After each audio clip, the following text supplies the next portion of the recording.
Welcome back to Talk Horror to Me, the only horror movie review podcast that keeps our face all natural. Before we bring in Carly and Brooke to see what's going on for tonight, let's see what's going on tonight.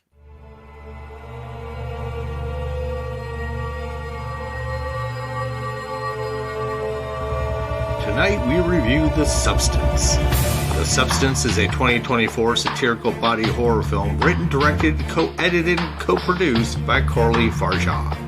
The film had its world premiere on May 19th, 2024 at the 77th Cannes Film Festival main competition, where Fargeat won Best Screenplay. The film stars Demi Moore, Dennis Quaid, and Margaret Qualley. In The Substance, Elisabeth Sparkle, renowned for an aerobics show, faces a devastating blow on her 50th birthday as her boss fires her. Amid her distress, a laboratory offers her a substance which promises to transform her into an enhanced version of herself.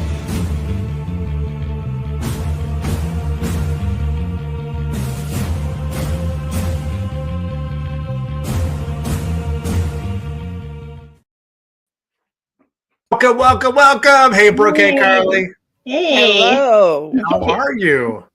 Good. We were looking so Fantastic. Brooke. We didn't think you would make it. So, cut me close. We're glad you're here. So, who picked this movie? I picked this movie, this weird movie. What? No, technically my mom picked it. I'm blaming it on her. You know what? That is just passing the buck. That is unfair to your mother. She ain't running the show. Unless she's got another quadrant on this page, she got no say in what you choose. But I want to know what Carly thinks. Oh yeah, there we go. Okay.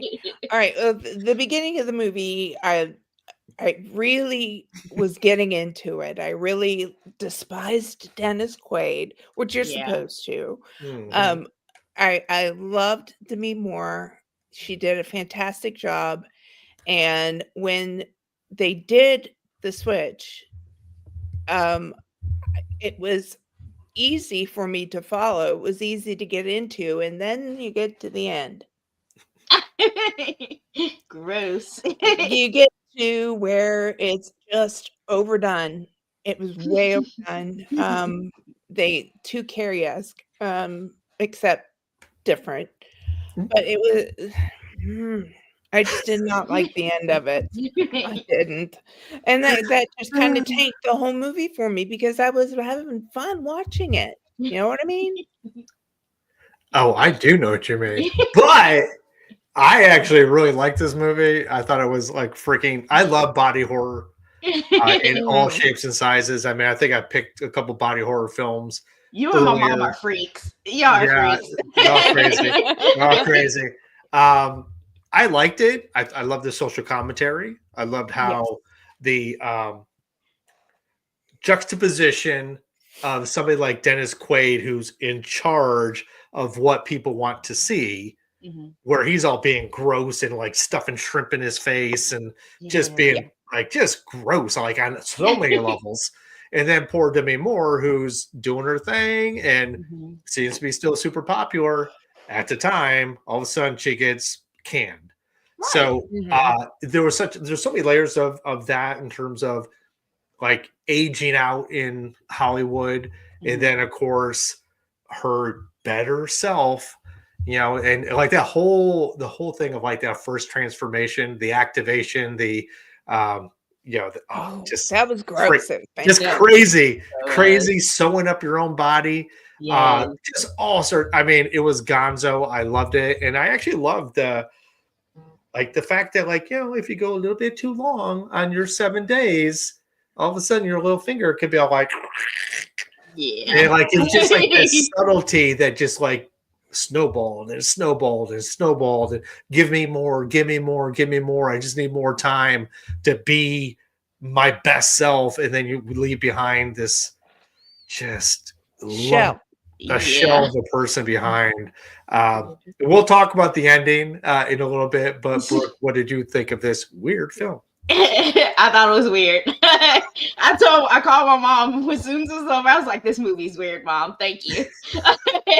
So maybe we should. What did your mom think? Let's get into that. She just wanted to see it because of Demi Moore is in it. Because we haven't seen Demi Moore in a while. That's we true. haven't seen her act in a while. So my mom was like, "Oh, Demi Moore has a new movie out.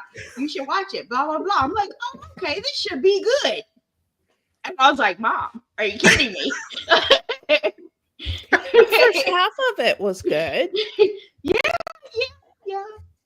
And if they just would have stuck to the 7 day, if they would have just stuck to it, they would have been perfect. They would have been perfect.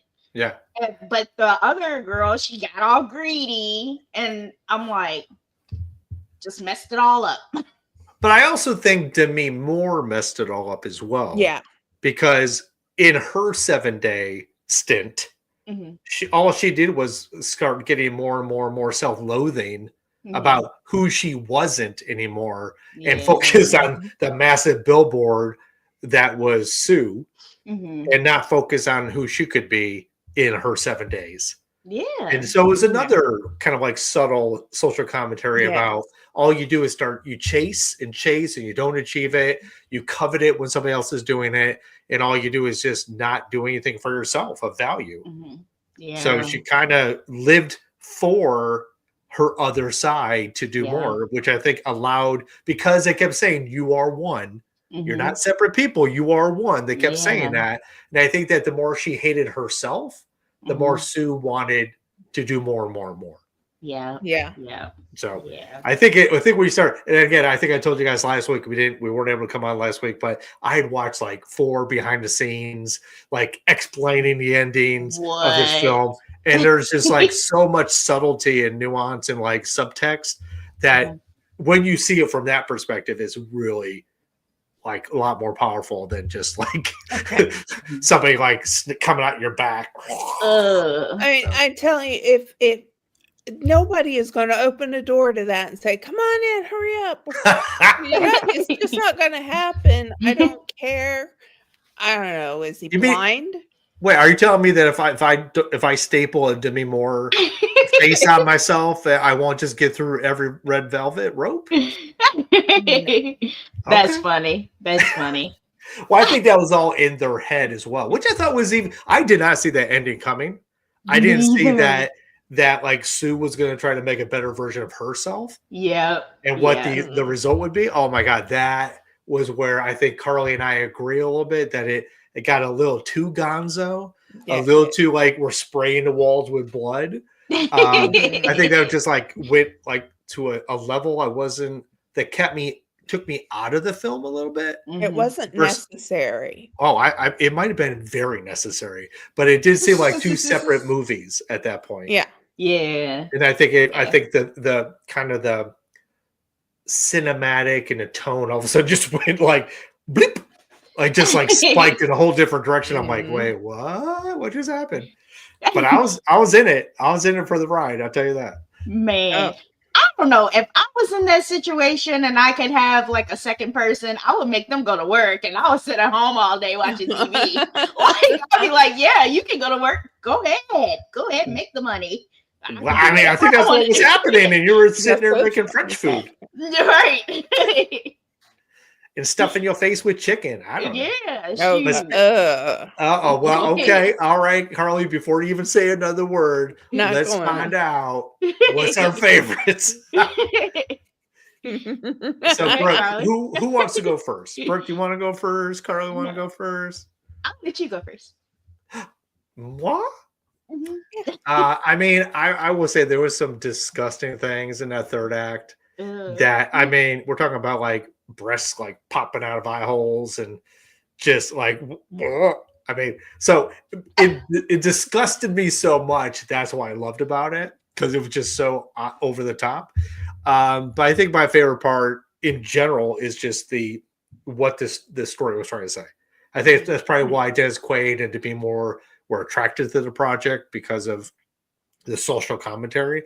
It was great to see Demi back in the saddle, although, you know, she kind of let that poor guy down from high school. That was sad. She did. Yeah. And I think that was also indicative of how much she hated herself that somebody who adored her and thought she was gorgeous as she was, she couldn't even see that in herself. So there's so many little like notes about like how we see ourselves and how the world sees us and portrays us. And when maybe we're that's why my mom wanted me to see this, because she was like, "Are you so hard on yourself?" Maybe that's why she was like, "You need to watch this."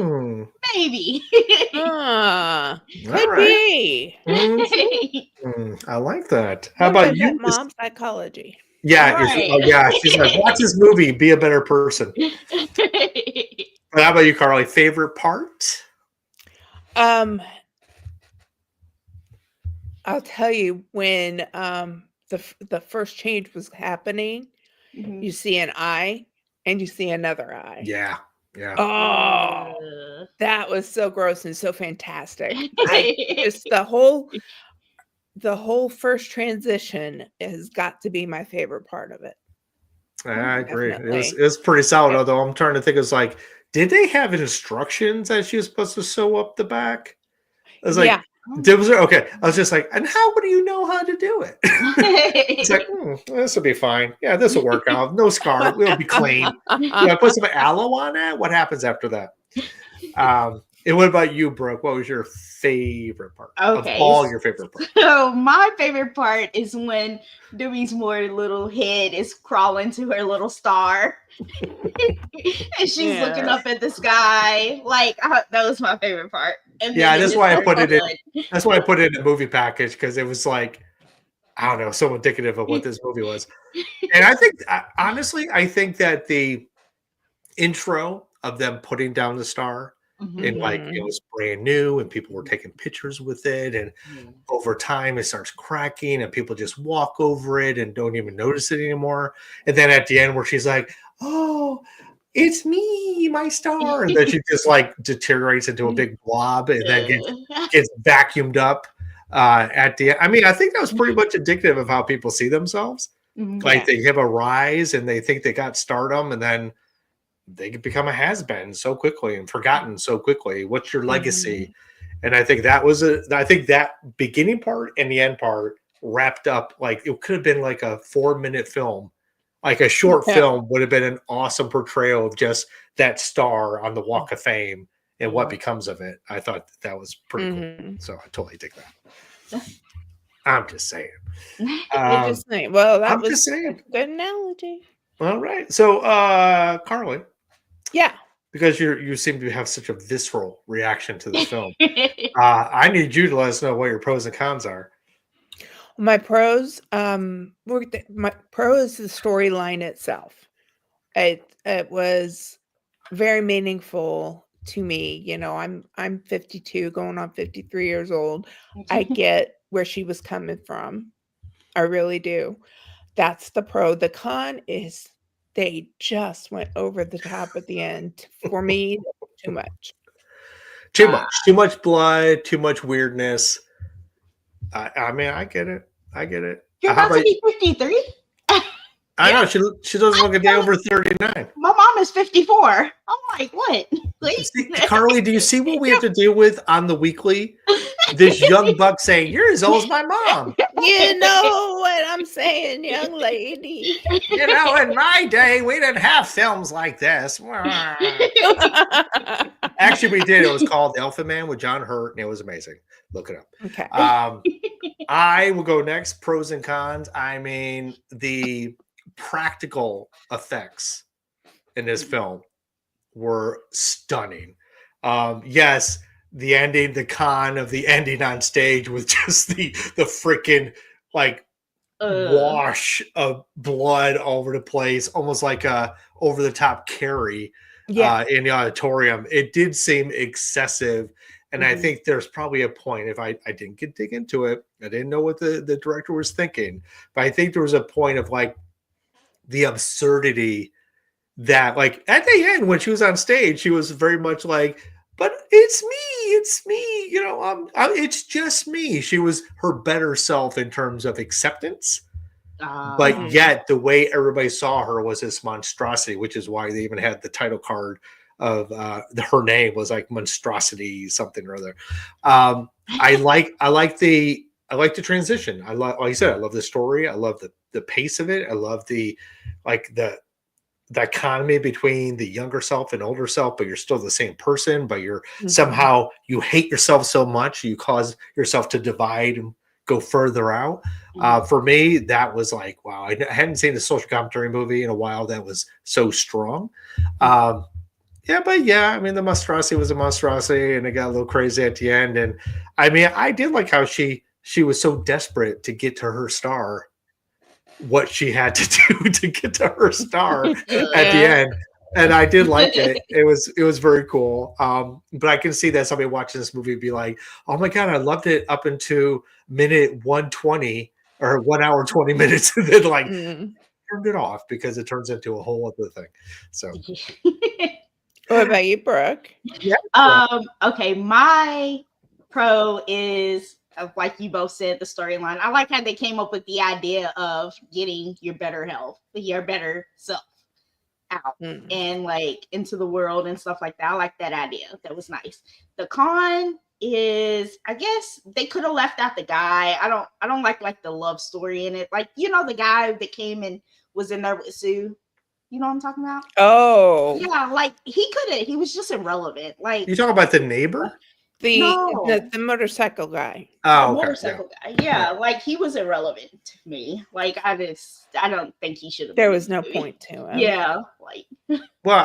Actually, here's what I'd say. There was possibly a point where Demi could not even bring herself to meet up with an old high school crush or who was crushing on her. Couldn't even see herself as pretty enough for that guy who was, you know, just a normal Joe show. But then there's like sexy, bite, you know, motorcycle driving, you know, leathered up guy was like all about this Sue, and she was getting whatever she wanted. And she could have whatever she wanted, and she was taking whatever she wanted. So I think it was probably, while seemingly irrelevant to the bigger part of the story, it did show how Sue was getting and going after stuff, and Demi just couldn't bring herself to even leave the apartment. Sat in front of the TV, same channel with food everywhere. Yeah. I mean, I'm surprised they didn't leave more little love notes for each other. Say, hey, sir. And what happened to the cleaning lady? It's like, was the cleaning lady like just stopped coming? It's like, yeah. I mean, it seems like clothes were always new. You know, the place was always picked up. I only saw Sue pick up after the grossness like one time. I'm like, but somehow you're still able to get people to come in here. So, and how was she so good at like making that room? Like Sue made that room within a week. She made that secret room behind the bathroom. Yeah, I know. That was cool. She's like, tick, tick, tick, tick, tick, tick. Oh, here's where I'm going to put a secret room. I'm like, where'd you learn those skills? That to me was the most unbelievable part, that she magically was a carpenter. And after all that, I don't know. It's like, of all things, I'm like, wow, you were able to do a finished room with a secret slide-in door? That just freaking amazing. I want a secret room in my house. I do, but I want it behind a bookcase. Oh yes, of course. That would be very appropriate for both. Yes. So with that, I know we want to rate bookcases and secret rooms, but I think we really need to focus on what are we going to call this, and what we're going to rate it, and who's doing what. And Brooke, you let us know who's going first. Carly can go first. Yeah, Carly. Well, like I said, I really enjoyed the beginning. It's the end that lost me. So we're going to have to go with 3 chicken legs. Oh my God, that scene was freaking amazing. Yes, I've never seen chicken go right to the thighs as quickly as that chicken did. And, literally. And it was like the whole thing where everybody's looking at the monitor to do the replay, and we never see what they're looking at, and she's like rushing off to the bathroom. Oh my God, that gave me palpitations. It was like, what are they going to see? Oh, that was freaking fantastic. I love that. I am going to go more mundane. I will. I mean, it is. Yeah, I agree with you. I can understand how viewers would be like, Chuck, don't ever rate a film again because this was so weird. So I get it. Halfway, 2/3 of the way through, you're gonna be like, "What film was I watching? And did I go take a bathroom break and come back to another movie?" So I also will give it higher than a 4, but I'll give it 3.95. Oh. And I'm going to give it 3.95 single-use activators. Yes. Oh. Very good. Very nice. Okay. I'm gonna rate it a 4. Oh, A 4. Yeah, Ooh. a 4. Really? Sold backs. Yeah. what are you getting it for? What? Sold backs. Soda Becks. Now, what did your mother get it? That's really the key. I Here. don't know. She was just like, what? But She's like, you know I what? give Demi 5 stars, and I give this She film 1 loves- star. She loves Demi Moore. Who doesn't love Demi Moore? Right. So you give it 4, Mhm. and why so high? I guess, Brooke. I like Yeah. it. I like the Okay. film. Okay. It's Okay. weird. It's weird. Well, I mean, I think we all agree it's weird. It's definitely weird. It's weird. Mhm. Now, can you see like the average horror film lover liking this film? Probably not. Probably giving it what Carly gave it a 3. Probably. And I think that's I'd kind of probably the be thing. more grossed out by it. Be Yeah, like, ugh. Yeah, I agree. Mhm. And I think that might be the problem. It's like it will never be mainstream horror because it is so niche and it is very gonzo at the end. So the average person who likes psychological horror or whatever, I think they're gonna be a little like, talk horror to me. Maybe go a different direction next time. But I have to say, well, you know what, Brooke? We have a couple more seconds. I was going to do a perfect segue because I set it up perfectly. But I think we have like 2 minutes. So you tell the world, even though we kind of like be like, you got to like this type of movie. Why should people go see this movie? You should go see it because 1, Demi Moore. Duh. Damn, No, I'm sure. I'm sure. But because it's gross. It has a powerful message. It does. It really It does, though. It really does. Because my mom really wanted me to watch it. She was like, you really need to watch this because it gives you like an insight on what you think about yourself, how you think that, you think that you're ugly and all this stuff. This may make you think otherwise. Like, think other people are like that. Other people have ideas. Other people have thoughts just like you do. And I mean, it does have a positive message. Like I said. It does. The message is don't aim too high or you'll turn into a big blob of flesh. So go for the middle ground. Shoot for the middle. Say love yourself, but okay. I mean that too. I'm saying, I mean, I think Demi was. I think it was destined for failure from the start. I think. Yeah. And I think she it was. Just hated herself too much. I think so. I mean, the guy who turned her on to the substance. While he was kind of, he was only really in there to introduce the idea that this thing existed. And the old man was like, did he ever do this to you yet? And he was like, kind of, they were having parallel paths of like the young version trying to do more and more and more. It was very strange because the guy was just like a doctor's assistant, or I don't know what his job was at the hospital. But it seemed like, wow, you want to have those high defined cheekbones in a hospital setting? It just seemed like there could have been like a tighter parallel to two people taking the substance, I think. So I thought that was a little weird, but I did like the fact that the accent caused those paths to cross. But it could have been a whole other way anyway. But the accident was cool. That was fantastic. What's that? The accident itself was Yeah.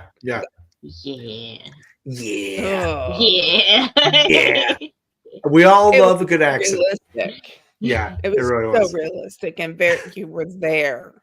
I mean, and with all that broken glass and just carnage, and with that, Carly, I had to like come back to some good segue. So, Carly, what is your film for not next week, but because it is a holiday week, y'all? Yeah. So we're gonna come back on December 8th.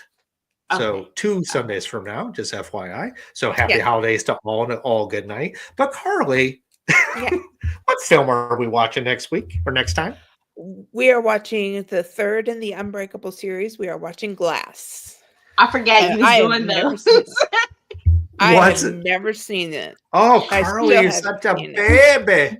You know, for somebody who is as old as Brooke's mom, I'm so surprised you haven't seen all these films. All I gotta do is log into Brooks Voodoo.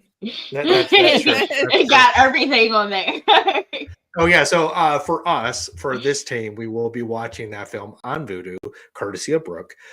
You, the listener and viewing audience, will not have access to Brooke's Vudu, so you'll have to find it on your own. And so I can't speculate on where that would be by the time you see this. I don't know, but I will tell you, Brooke, I've already. Is it on HBO? It might be. Hold on, let's see. I think it is on HBO. Okay, I mean things have changed since the last we've seen each other, so anything is possible. Please stand by for this commercial break. Yeah, we're all looking at our phones here. I'm actually not looking at my phone. I'm looking right at the audience. Oh, no, right here. Amazon right Prime. Here. Amazon Prime, YouTube, and Vudu. All right. So I stick to my thing. You're going to have to find it wherever you find it. That being said, Carly, I've already watched this film because I was like, you know what?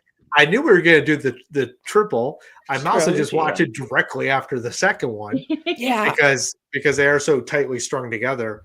And you haven't seen it yet. No, I haven't.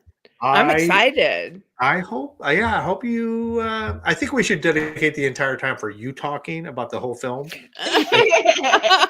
Because I don't know, I'm fascinated by somebody who hasn't seen the film yet. So, it's like Bruce Willis's last movie before he got all sick. Well, he had done some like direct to streaming things after this film. There was one that was like with aliens or monsters or something. He was in prison.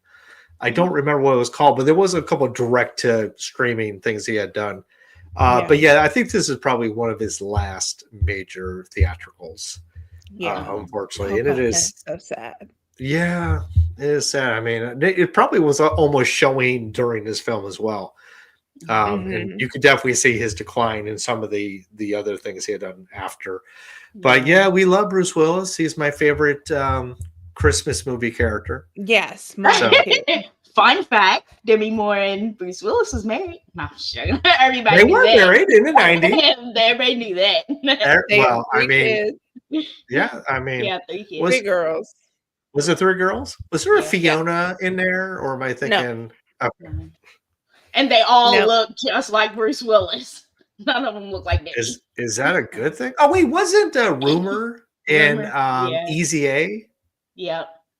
I have not seen Easy A yet. It's a cute one. It's funny. It's funny. So all right. Before Amanda Bynes went on. Crazy. Yeah. Crazy Loco. All right. Well, Carly, I look forward to you watching Glass. Brooke, thank you for allowing us to see the Substance because it was crazy terrific. And as I will bid you all an amazing holiday. Brooke, tell your mom have a amazing Thanksgiving with you and tell her to quit, trying to hone in on her situation. Right. I mean, we have a 4th spot open if your mom wants to come on. Oh man. Brooke's like, I'm good. So with that, sending big love to all you. That's just like I think that's like the new heart. I think that's like the. No, it's this way. It's this way. I can't do that. I can't do it. I can't do any of them. Can't do it. How's that? Hey, look at me. Hey, I got my yay. Thank you, Brooke. Yay. I'm a brand new man. I can give my heart to anybody now. So, so with that, yes, I'll give you a lift love though. That's also love for the ASLs. So, mwah. Bye, Carly. Bye, Brooke. And for you, our amazing audience, thank you so much for being here again with us. And don't forget, from our heart to yours, we are here to scare you later.